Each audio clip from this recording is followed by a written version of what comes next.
So yeah, today is July 25th, which is insane. And we have an informal discussion. Yeah, I have it on the schedule to talk about EGU. If we cover everything there, we can totally move on to another topic if that happens naturally. But I just wanted to take a moment to see if anyone is going and if there are any sessions that we need to flag, that type of thing. Oh, GSA. Where's GSA this year, Don? Pittsburgh, driving distance for me.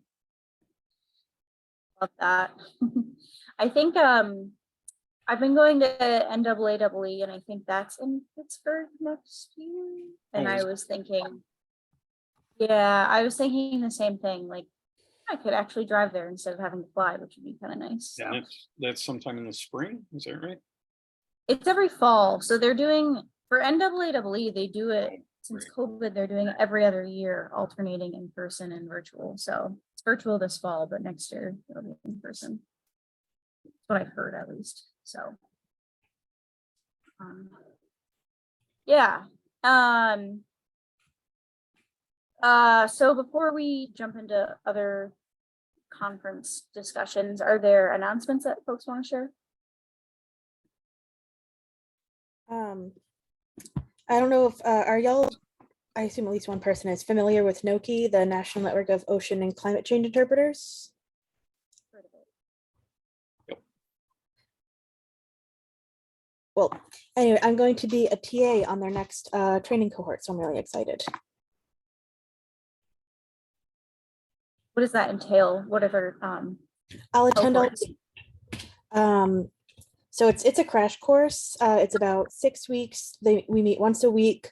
I did this training in 2021, and I incorporate some of their resources into like my own like climate trainings. And people have said that they were, really helpful. They have a lot of analogies. They talk a lot about like speaking to people's values around, climate.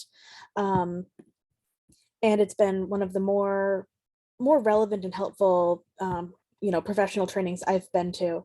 And so I'm basically going to be sitting in on the class, helping to answer questions. I'll be responsible for, looking over some of the discussion boards and everything. Not running it, but I'm really excited to be, sort of part of it and giving back, because it's, like I said, it's been one of the more valuable toolkits that I've used in my work. Yeah, I've heard of NOCI, but I'm not super familiar with it. So that's good. If you wanted to take the crash course, it'll start up in fall. I'm more than happy to see you there, but yeah. Also, I've been having audio issues lately, so if I cut out at all, let me know. Sometimes I have to leave and then rejoin, and that helps. I don't know why. Thanks for sharing that, Carolyn, and putting links in the chat. Any other announcements? Sure, I could do a brief one, I think. In the ability of young people to be taken seriously for their climate actions, progress happens because students get very excited when they're connecting internationally, and it's finding out that there are quite a number of organizations that allow young people to have empowerment, and connecting those organizations is very powerful. So the more later for AGU is when students can show how satellites are being underutilized for climate action. They're largely being used for climate monitoring, as in we're watching the planet burn, but we're not doing anything to help with all our satellites up in the air.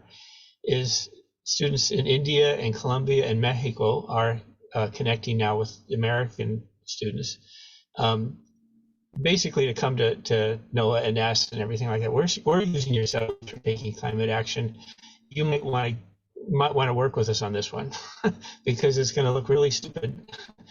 We want to save you the embarrassment of just need to figure out a way to use your satellites to take action on climate change, and you're ignoring us. So anyway, it's some pretty exciting things. It's in two areas in particular. Thanks for sharing, Jim. Other announcements?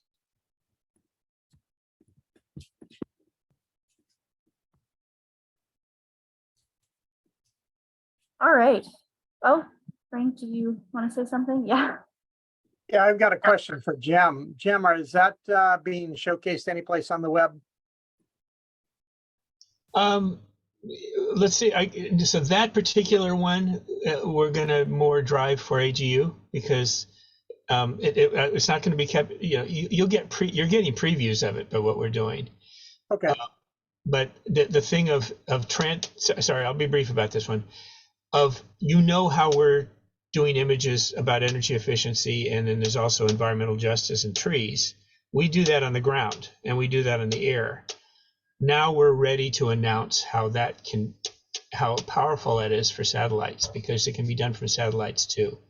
And we needed to do our groundwork so that when we bring it up to the scientists and the platforms, that it's like, okay, we can't ignore this. These people really have it dialed in.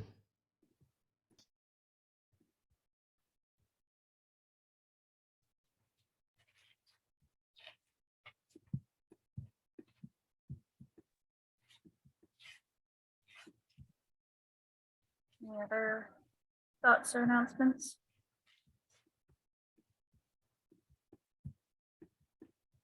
I'll note that Ithaca had a microburst yesterday that took down some fairly substantial trees at PRI, but fortunately didn't do any damage. And I'm just curious if anybody knows of any research on frequency of microbursts, which are, tornado can include tornado force winds, but not the cyclonic motion.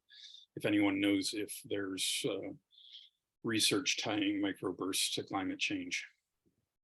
And I can show pictures if you want to see it. And as you suspect, Don, absolutely. It's not a field of expertise for me, but it's definitely in my radar. Yeah. Of course, it's done around airports in particular.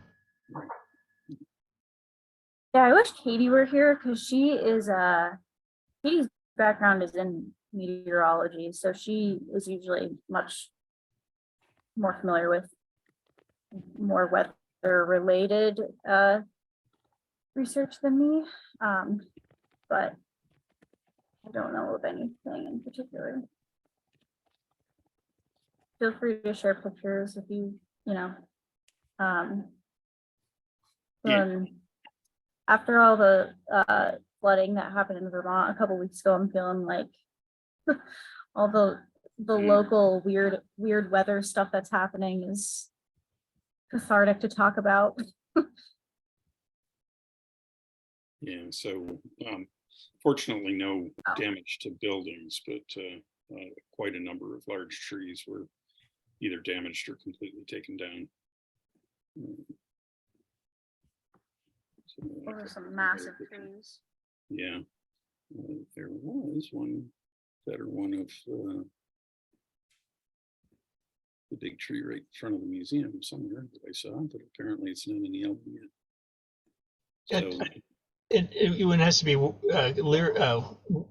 aware of what audience one's talking about, because there are things you can bring up to some audiences and they really think, yeah, I agree with this. And there's some audiences that you'll turn them off if you bring it up.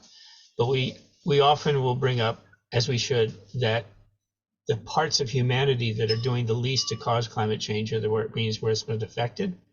right. Now, the species that are not causing climate change, including plants and trees, are being the worst destroyed, and trees are the thing that's doing the most to save us of all the groups of them and plankton, and here we are destroying them.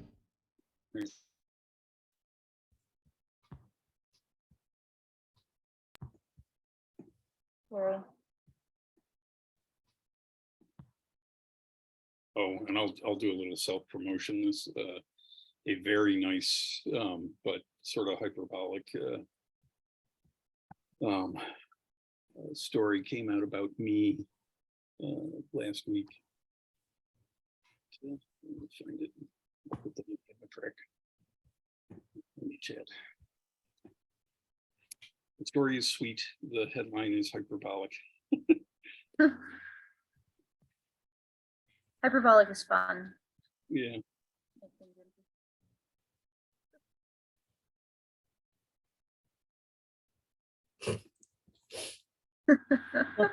Buffalonians.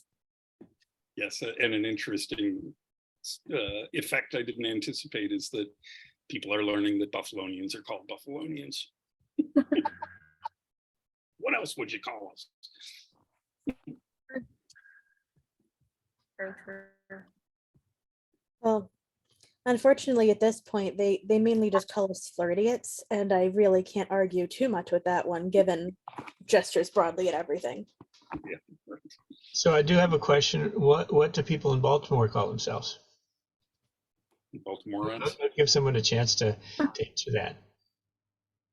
No, I'm coming in on the tail end of the conversation. So what am I answering? Hello, everybody. Sure. Well, we just heard that I may get, sorry if I get it wrong, but people from Buffalo, New York are called Buffalonians, or was it something else, Don? Did I get it right? Okay.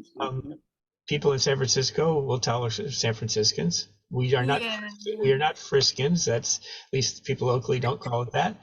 But what do people in Baltimore like to call themselves? We are Baltimoreans, Ravens lovers, Orioles in the back all the way, Charm City keepers, but Baltimoreans. Perfect. Good point, Tiffany, that the University of Colorado mascot is a buffalo. So yes, you could be a Buffalonian in Colorado. Buffalonian Buffalo. Yeah. Sweet. Well, any other announcements or things that folks want to share?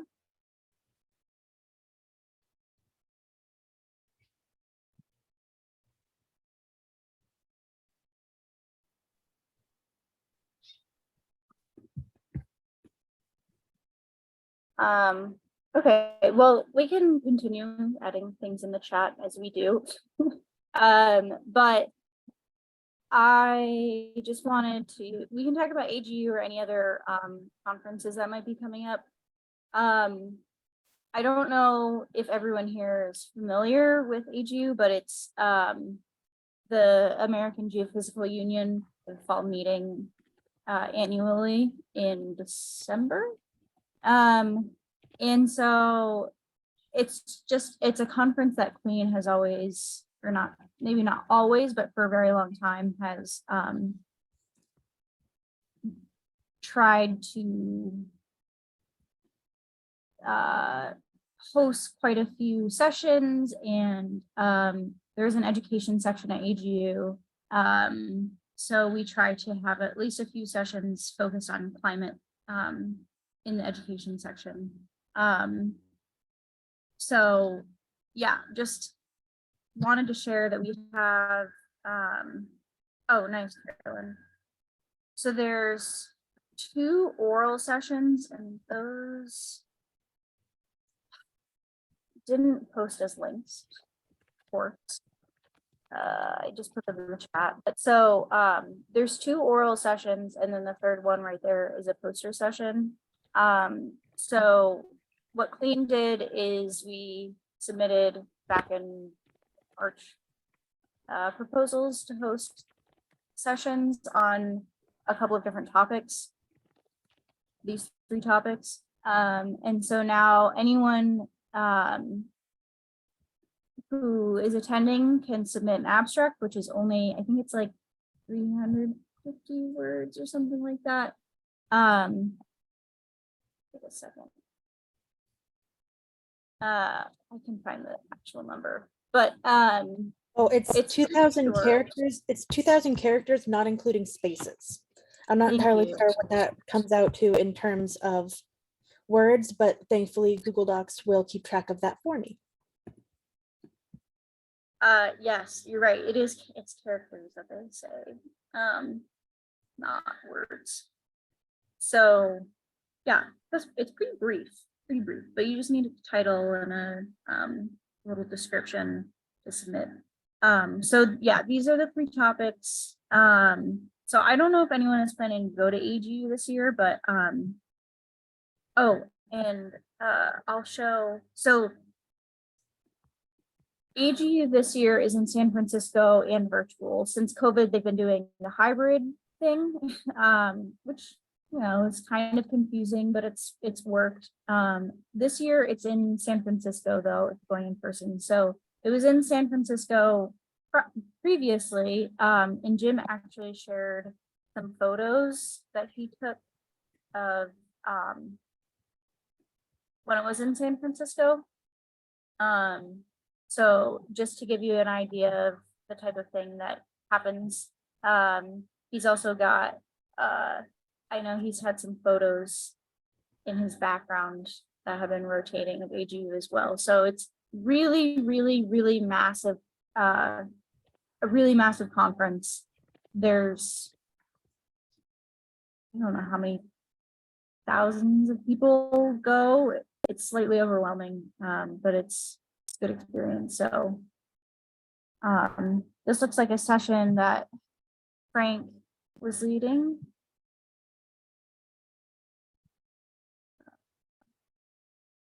And yeah, this one was just on his background also, but oops. Sorry.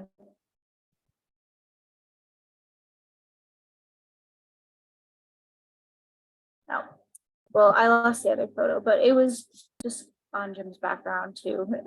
One of a poster session where folks were just, yeah, chatting around a poster. And yeah, so okay, Dawn's going virtually. Dawn is chairing the teaching climate across the curriculum session. And looks like that's a popular name, Carolyn. So has anyone else thought about going or is planning to go? If it gets accepted, I'll be going virtually. Florida to California is a bit out of our travel budget. Fair. Yeah. I think it's in DC the year following too, so maybe we'll get some more East Coast, the ability for more East Coast people to travel. And yes, a number of us will be able to go. For me, it is taking my bicycle to the subway and taking a subway ride for 4 stations and getting off and taking my bicycle for another block. And we're there, and that goes for middle schools, high school, teachers, people at museums, all in the Bay Area that we work together.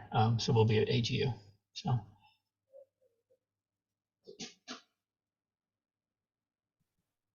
Yeah, Frank.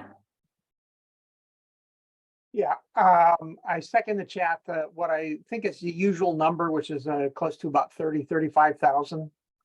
At least that was the case pre-pandemic in San Francisco. I am going to be going there. So Oh, no. anybody else that's going, I'll be glad to have coffee with you. Or whatever. Yeah, I think we'll do, we've done the past couple of years as a virtual meetup. So anyone that's attending virtually, like Carolyn, if you end up being able to do that session, and anyone else that's attending virtually, we have a little meetup for that, and then also an in-person meetup. I think it was a little quiet last year, but I'm getting the sense that more people are going this year. So hopefully we can find a day during the conference that works for many people. And maybe get to meet in person, because that's always fun.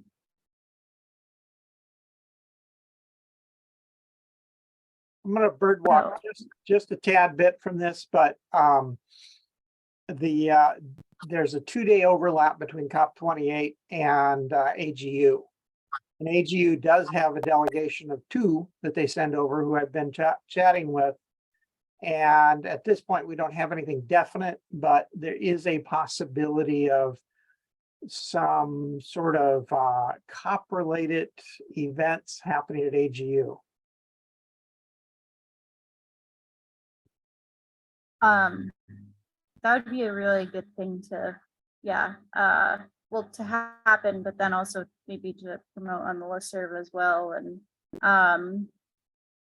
we make usually like a session list every year that we share out of climate or energy education related sessions. So if something like that were to happen, I definitely would want to include it in that list that CLEAN shares out. And Gina, if you don't mind, I can, just to give a sense of the enormous size of AGU. It's this room that's in my screen right now where most of the sessions take place. So when I first learned about AGU, I heard, oh, you can do a poster. And I kind of yawned and said, I know about posters. That's just what you give to students and nothing really, nobody sees them. And there's a sideshow. No, this is the main show at AGU. This room is probably going to be filled up again. The worst will go to a smaller one, but okay, so this is the place where the posters are. And every day they're switched over to different posters. And every day, each of these posters draws a crowd. And more importantly to me is, people come to see your poster. That's great.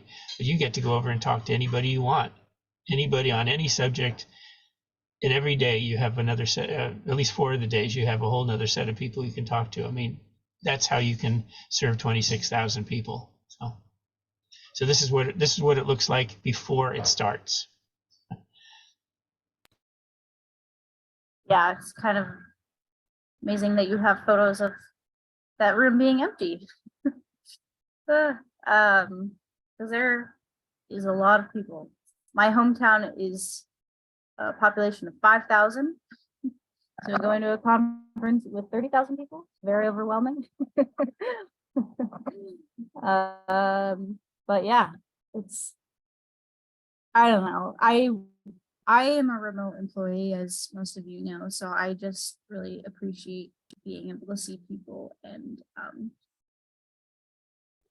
getting to chat and meet up and that type of thing.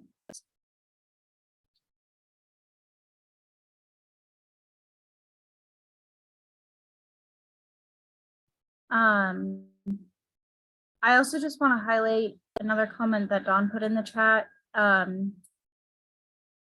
Registration, unfortunately, is pretty expensive. But if you are a K-12 educator or informal educator, you can get a reduced registration for $55. And you have to have a letter from the institution saying that, certifying that your claim is true, that you're an educator, but that helps a lot since most of us are coming from organizations that can't really afford huge registration fees. So unfortunately, AGU is a little bit behind on that equity piece of things.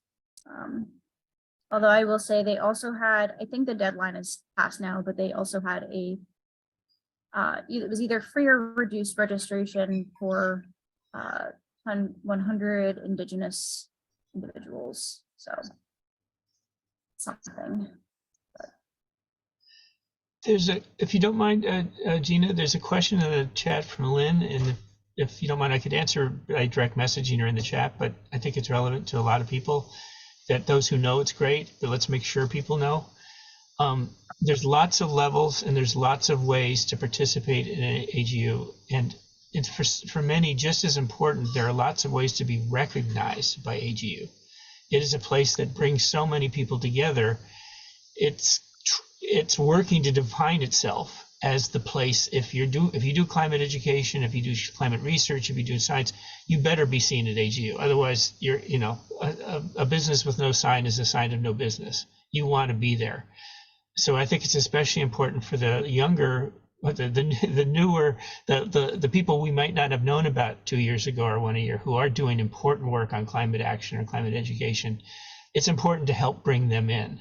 And so, Lynn, what I'm getting to is there's these different levels, and you can absolutely participate in AGU. I think it would be like that $50 thing that somebody's going to need to come up with to get you to be able to participate, to be in there virtually. You don't have to do, let's see, or maybe it's the $100 because anyway, it's either $100 or $50 to have you participate. But what I'm offering you, Lynn, because I'm used to doing this, is at the very, very least that we get you on the map, your organization on the map, and I can take care of that by this week easily. It's really what it is it's just I'm using my influence to note you're important. You don't even have to commit to give a presentation or do anything, and I won't be speaking for you in the sense that you don't have to worry that what I'm going to say about you, I have to clear it with you. It will be just allowing, putting you on the map. So that I wanted you to know that as far as I'm concerned, as long as you're okay, you will be recognized at AGU, and then there's levels up from that you can do. Okay. I appreciate that. I definitely am interested in possibly submitting an abstract, but I want to do it in collaboration with another adult educator who's actually based in San Francisco. And so as you were talking, I was sending her a message to just give her a heads up. And so she also has a focus on adult literacy and incorporating climate change education in adult education GED program curriculum. Great. And if there's time, let's all talk about that, because bringing people into CLEAN and welcoming them and bringing CLEAN's power to you, I think, is half of what we're all about. What are we about if we're not trying to expand and help others, right? Because you're helping us by joining with us. But we could also talk offline or after or Zoom to do that. As you know, you have just a week and a day to get that abstract in. And I won't try and talk you out of that. Please do know that there are easier, there's levels up of what you can do. So there's ways to get you in to other abstracts and things like that. So that's just something I know to do, of allow people to come in easily, not feel they have to jump in the deep end of the pool.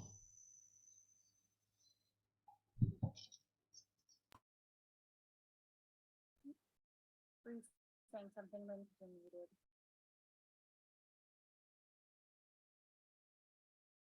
Are you saying something, Lynn? You're muted, so we can't hear you. My apologies. I was looking at the note that was in the chat box about the 2 areas that we could come under, and I can't find it. But I think it's the one across the curriculum. Let me see. Yeah. Yes. Teaching climate across the curriculum. That's the one that I'm interested, and I think she would be interested in if we did something collaborating with me on that. Yeah. Let me put this is the direct link to that session Okay. that I just put in the chat.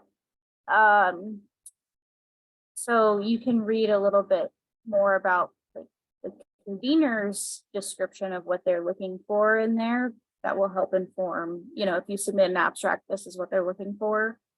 I think it would be super fantastic if you and your collaborator there were able to submit an abstract. So, and I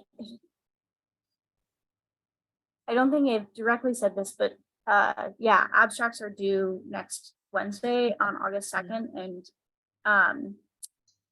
a lot of folks usually submit them at the very last minute. So I think you would have plenty of time to pull something together.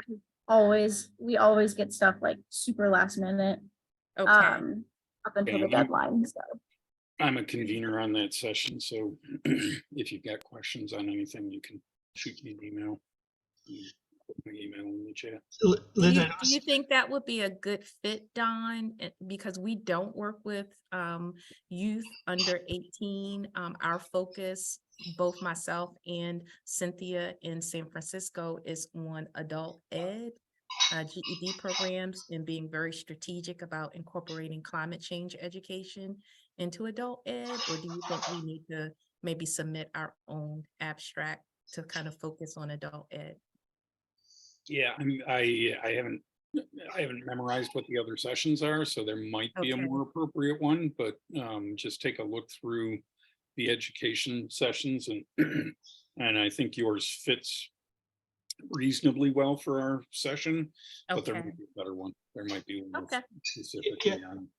and Lynn, a lot of times what it is it's on the being accepted. If you put your own abstract in, is to find, it's in a way it's kind of it's the wrong way to put it, is it's this deal, but it's a kind of, you want a win-win situation, that by you being in a session, you're contributing to that session, because when you're in there, you're helping that session, because the sessions that don't get people putting in abstract get absorbed. They don't get to be a session. They're put out there. So you're helping them.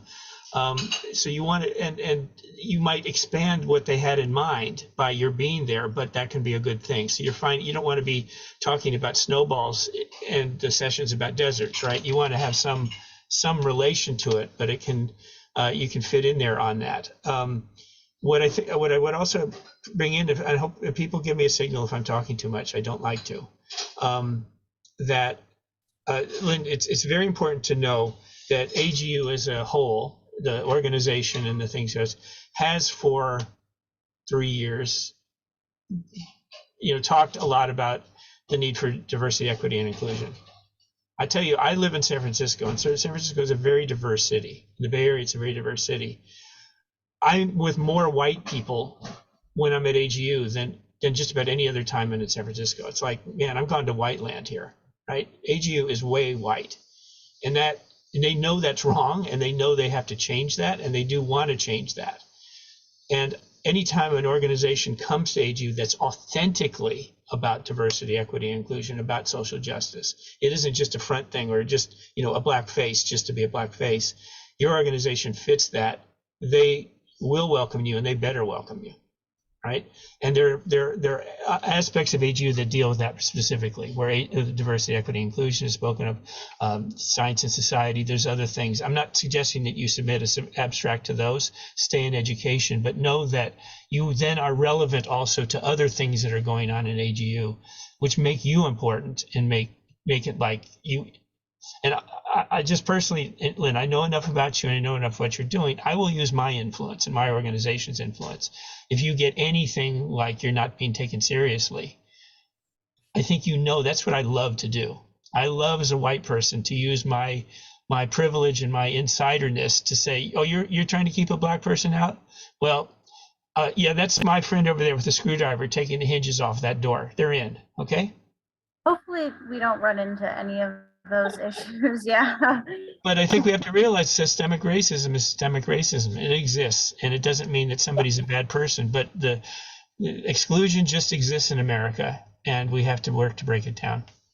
Yeah. So I know, Lynn, that you're supported.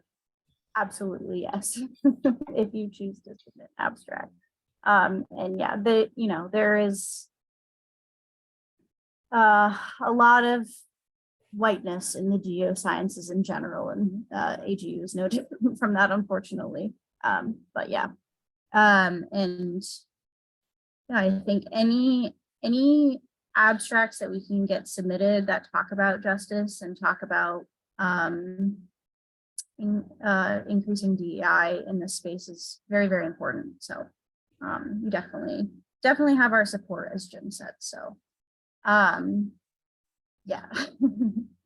And Caroline, I see you have your hand up, so jump to you next.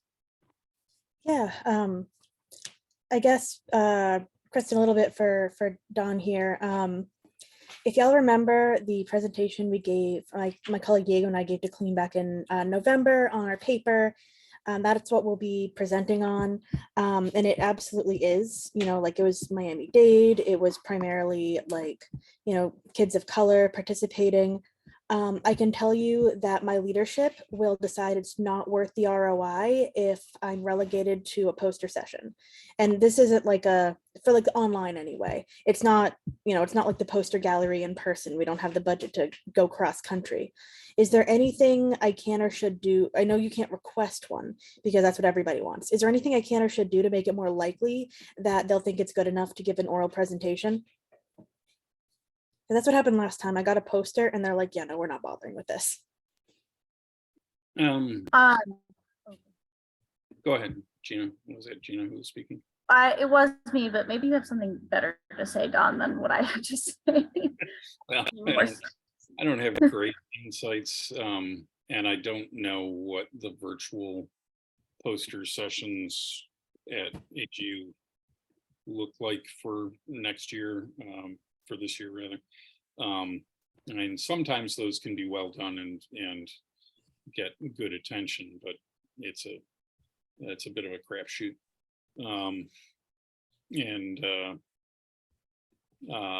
I think if you can maybe drop into your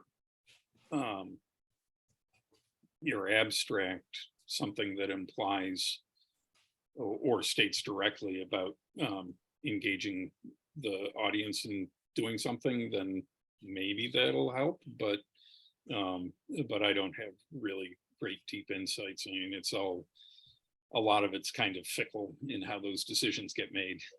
And it's not necessarily about, it's often not about the quality of the abstract, but rather what the convener's opinion is about whether it'll work as a poster or not. But you're the convener. Oh, so you're talking about specifically for my session? The climate across the curriculum. Yeah, Yeah. like I said, we've been calling or programming that for a decade. Yeah. And do you remember the paper that I presented to CLEAN back in November? It was the case study on air pollution in Miami. I don't remember that. I don't remember if I was there. Well, we're basically, it's citizen science, civic engagement, primarily underrepresented populations in STEM, and teaching strategies. And so I think it fit really well. But like I said, they're not gonna pay for me to go for a virtual poster session because, quite frankly, that sounds like bullshit. So I mean, I don't know, like what I mean. To me, I imagine it'd be like, I don't know, you go to a section of the website and like click through PowerPoint slides. I don't know. It just doesn't sound like anything that's worth us paying for attendance. Yeah. Well, it's so I think you'll probably be in good stead for a oral session, assuming that we are actually granted the session status for having an oral session, and I think we probably will be. My recommendation, honestly, Carolyn, we had for a session that I was convening last year, we had someone email us ahead of time with their abstract and say, like, do you think this is a good fit? Is there anything that you would like to see that's missing from this abstract before we submit it? And that helps. I mean, you're here right now, like talking to one of the conveners, at least. Patrick is. That's why that's why. So I mean, I could, if it's not an imposition, Don, if I could send it to you ahead of time and you could like provide any guidance on that. I definitely don't like want to be entitled to your time or anything, but I would definitely appreciate it. Thank you so much. Sure. Yeah. And I'll throw Patrick in here too if you want. I think he's out right now, but Patrick is the other Jessica Bean and Patrick are the other conveners as well, and Patrick might also have some time to I should note that I'm on vacation Thursday and Friday of this week and through the weekend, so and I'll be tomorrow too. But Monday I can look at it. The person asking for a favor is definitely not the one to be setting the schedule. So I'm just very grateful for any and all feedback. I appreciate you. Yep, sure thing.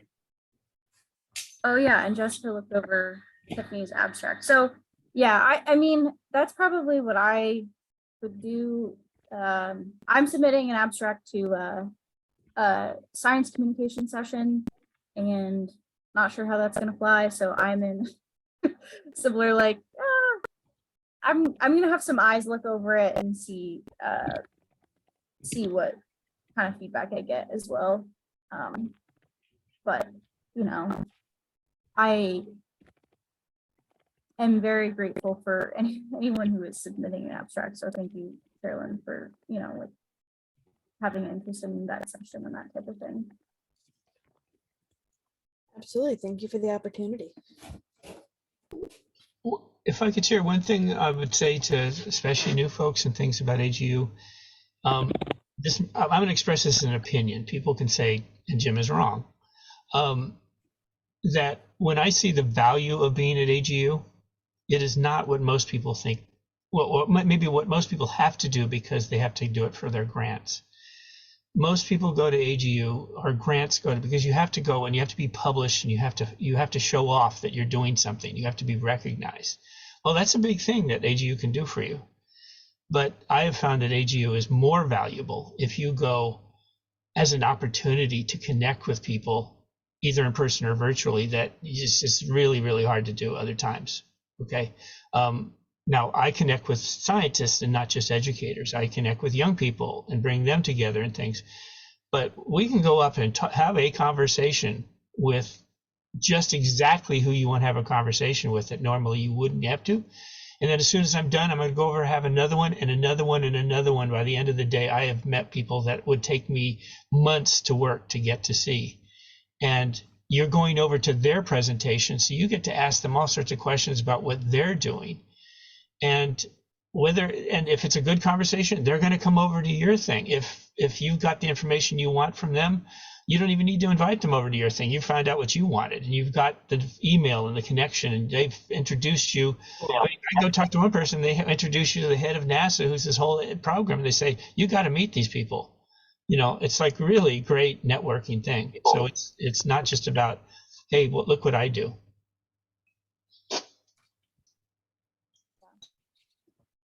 Definitely a very good networking opportunity. And I was also thinking as you were talking, Carolyn, about the virtual format. I think I attended virtually 2 years ago now. And I think they've got a cool system to interact with people virtually. We had a virtual poster last year that I had to upload, and like figuring that out itself was a little bit confusing, but it did look like there are some ways if anyone does end up having to participate virtually, it did seem like there are some good ways on that platform to at least find people and kind of browse different posters and stuff if you're if you're committed to networking. It's definitely not a perfect system, but I like to think hopefully after a few years of COVID, we've been able to figure out virtual stuff a little bit better. But yeah. Well, that being said, I've attended AGU virtually for the past 3 years now. Almost 3 years, because last year I just gave up. Because the networking piece is one of the really big Achilles heels with virtual conferences. It's tremendous. All the times that people set up virtual networking lounges and the like, they don't ever seem to work.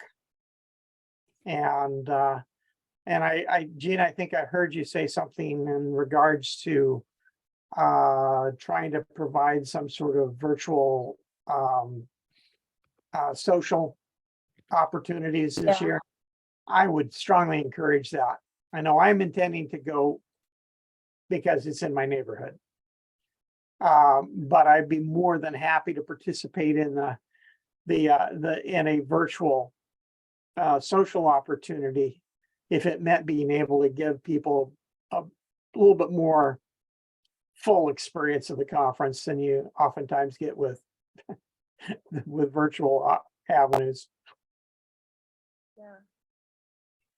Yeah, thanks for that, Frank. And when CLEAN has tried to do the virtual get together completely, we've done it completely separate from the AGU system. We've just used Zoom or something so that there's no weird technology hurdles since we're all pretty familiar with Zoom. But yeah, I think last year there were even a few people who attended in person and also came to our virtual get together, despite the fact that they were there in person, and that was really nice too. So around the time that people are making travel plans and that type of thing for AGU, I usually will send out an email with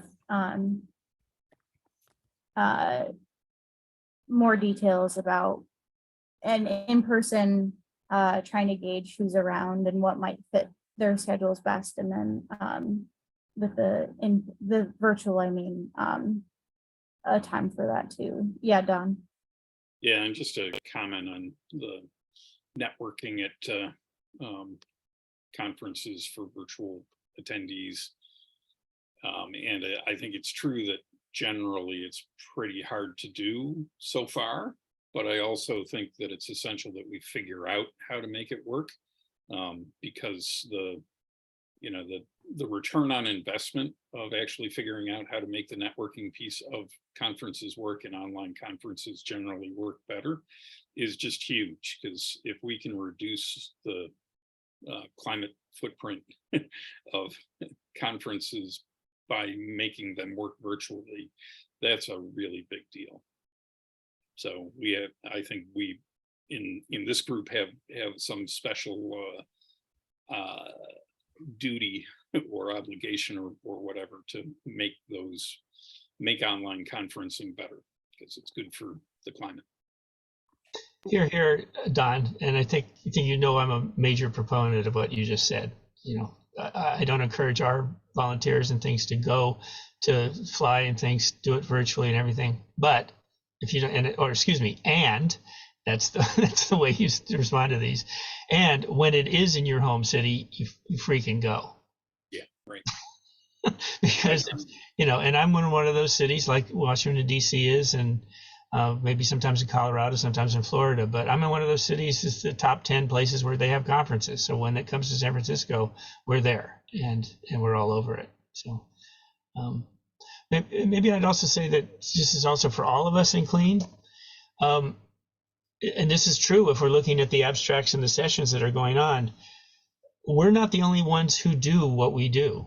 There are others that do climate networking and climate education and climate action, and they will be at AGU with sessions. Many people will take the attitude, well, they're competitors, so we want to take people away from them and we don't want to talk to them. Many people will do that, many organizations. That's sort of the American way a lot of the times. But at AGU, and these things, you can say, look, you can either treat them as your adversaries or your competitors, or you can say like, well, heck, we're the network of networks. We're going to work with you. And you'll find generally when you reach out to people and say, well, we'll find the common ground and work together, they're going to be receptive, or they're going to look kind of stupid because that's what we're there for. But I mean, that's going to very much be the case in San Francisco, that there are people with open arms looking to connect with CLEAN Network. And they will connect with each other. If we're C and we don't want to connect with A and B, well, A and B are going to connect, and A and B are connect with C and D and E. As long as people don't mind, I'm going to make sure that C is connecting with A, B, C, and D. That's what I do. I don't just stay in our little circle of CLEAN and in our education section. I go out all over the place and meet with people and say, CLEAN and climate education and climate action and young people, that's hey, we're the young people are the biggest part of AGU, so you can't treat us as nothing. You know, we are the biggest section of AGU. So hundreds of presenters. I want to respond to something Don was saying in terms of really trying to make the virtual networking work better. Is if we do accomplish that through AGU and through CLEAN, some people really in desperate need of that kind of knowledge is passing it along to the UNCC. Because I've attended 2 COPs and 1 SB now virtually, and gonna attend another one virtually. And quite honestly, for all their attempts and all of their money that they're throwing at developing virtual networking platforms, they suck. Big time. They really suck. And I really think whatever we can learn, we need to pass on to them. Yeah, and I think that put a link in the chat. I have played since the beginning of the pandemic. I have played so many hours of euchre online with friends on that website, trickstercards.com. And I have thought about trying to get together, you know, like maybe a euchre tournament online for climate educators, because, you know, if you play cards, you know that most of it is actually about chatting, or at least if you play cards the way I do, most of it is actually about just chatting and having a drink with your friends. And that site has the video off to the side, so you can see everybody, but you're not focused on them. You're looking at the cards and you're just talking along. And I think there's real potential to figure out, and, you know, other kinds of game playing where there's side conversations as a regular part of it and stuff like that, has the potential to fill some of those holes for networking.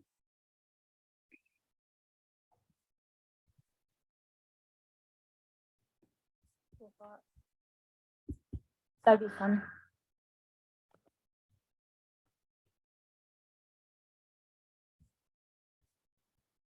Any other thoughts about AGU or conferencing?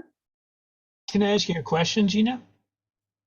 I might not have the answer, but yes. You can. Well, I don't think it's any putting you on the spot to say that you, to some degree, have a little bit more of an inside connection with us, with Noah and Frank. You kind of a little bit know about things. So I'm not putting you on the spot with this.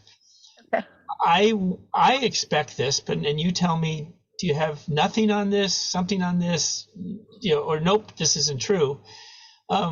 Frank will typically get really involved at AGU around now and then later, and we'll organize sessions and feel there's, you know, he's got another session and things, and make things happen both virtually and online. So we may not be getting the full, whoa, the people who are behind, you know, funding CLEAN and stuff really want something to happen here. Do we know anything about what we could expect in the months ahead? Frank right now is very focused on the release of the new climate literacy guide. And that, I'm sure, is something that he will be talking about at AGU. That would be, if we're to look to any big announcement, that is it right now. Because that will be released. He's strategically trying to get that released around AGU COP time, because there's so much heightened awareness of you know, what's going on in the climate education world. And I think you're hitting it on the nail on the head, Gina. That would be the one. I can't imagine that Noah and, you know, everybody who's involved in that isn't going to do that. It is not going to be a poster with Frank and Carrie standing in front of it and expecting people to come over. They're going to want some fanfare and things going on there. So, you know, we can expect that it'll become bigger for them pretty soon. I think you got it on the head. That's going to be a big thing there. You know, I mean, AGU is probably one of the top 5, maybe certainly in the top 10 of the places where they're going to be bringing it out. Okay, it's being released. Here we're announcing it. Yeah, so I just put a link in the chat to a session that he's leading. I believe it's just a regular oral session. I don't think it's like a town hall or anything. But this is a session that he is leading with some of our friends, Jen Kretzer from the Wild Center, Kelly Lee from Eclipse, Haley Krim, Sarah Schrodinger from NOAA. They're all conveners on this session, and it is focused on the release of the climate literacy guide. So that will also be one to attend and look out for, definitely. Keeping also in perspective the exhibit hall. So I didn't, I backed off on the photos that I had here, but there's the whole exhibit hall in AGU.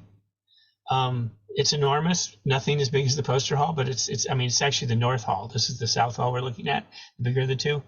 And NOAA is the centerpiece of the exhibit hall. They have the biggest exhibit hall, the exhibit booth, and they're in the center. It doesn't tend to do education so much there, but NOAA, this is one of NOAA's big things too. Yeah, definitely. Yeah, they have a huge exhibition for sure. But so it is the top of the hour. I know folks are having to jump off for other meetings, so I will wrap it here. But thank you all very much for being here. Thanks, Jim, for sharing photos and your experiences, and everyone for having a great discussion, asking good questions. Thank you. Have a good rest of your day.